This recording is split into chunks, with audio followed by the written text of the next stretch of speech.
মামি, ছোট দাদা নতুন বৌদি ফিরে এসেছে যে। রুকো, স্নান টান করবি তো? বেঁচেছ নন্দিনী? কি হয়েছে? এই হাসি মুখে গেলি, কোথায় হাসি মুখে ফিরবি তা নয়। রঘু কিছু বলেছে? বকাবকি করেছে?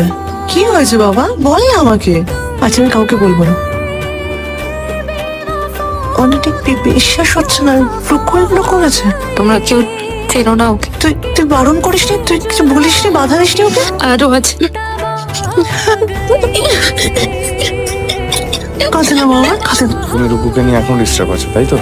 ডিস্টার্ব হওয়ার মতো যথেষ্ট কারণ আছে।